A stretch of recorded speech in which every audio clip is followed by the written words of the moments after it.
This video covers everything we did in class today on Wednesday, February 2nd.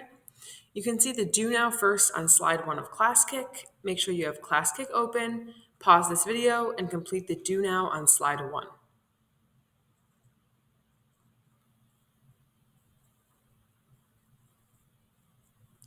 At this point, you should have completed slide 1, the Do Now. There will be notes posted in the main folder of Schoology, and so you can click on those notes to check your answers. Today, we finished lesson 13, which was the same thing that we covered yesterday when we were working online. I can solve real-world problems using multiplication and division with signed numbers. On slide 3, you'll see activity 3.3, near and far for 0. Step 1 says, for each set of values for A and B, evaluate the given expressions and record your answers in the table. Here's what that means.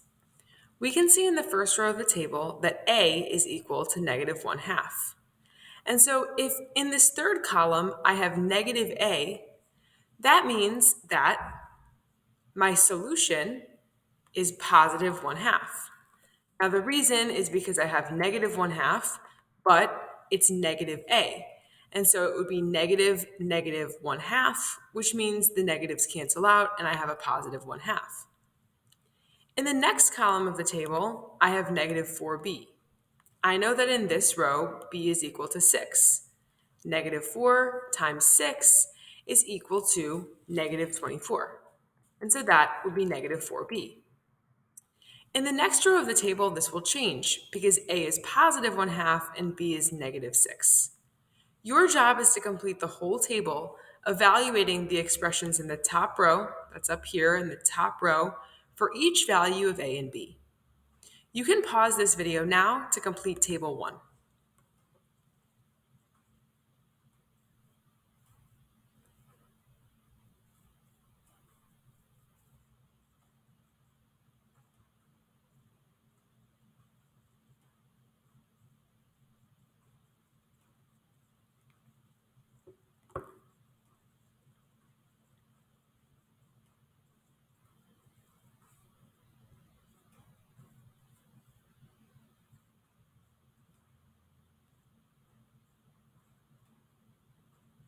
You should have answered question 1 in 13.3 and have a complete table.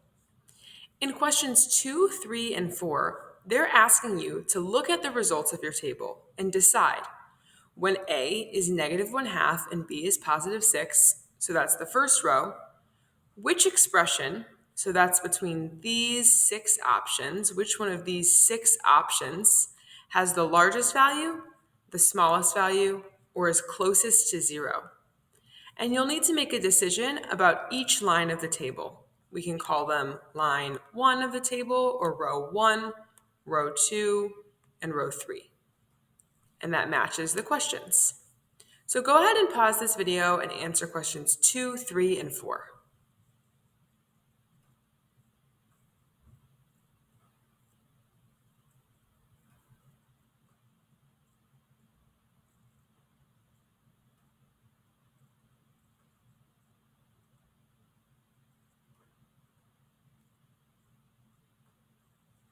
Okay, let's take a look at slide 4. Remember that you can always check your work on slide 3 by looking at the notes that are posted in today's folder. Slide 4, 13.4, seagulls and sharks again. A seagull has a vertical position A and a shark has a vertical position B. Draw and label a point on the vertical axis to show the vertical position of each new animal.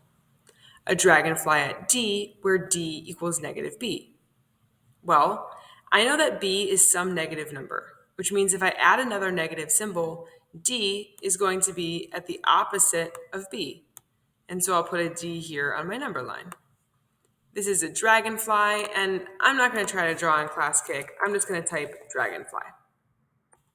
Now, B2 says a jellyfish at J, where J equals 2B.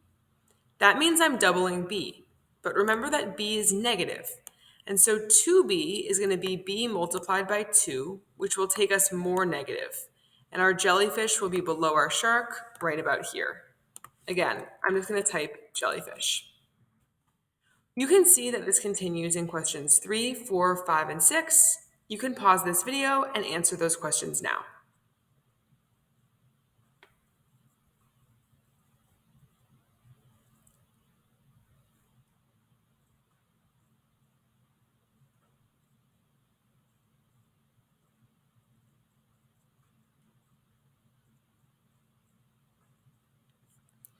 On the last slide, you'll see a summary of today's lesson.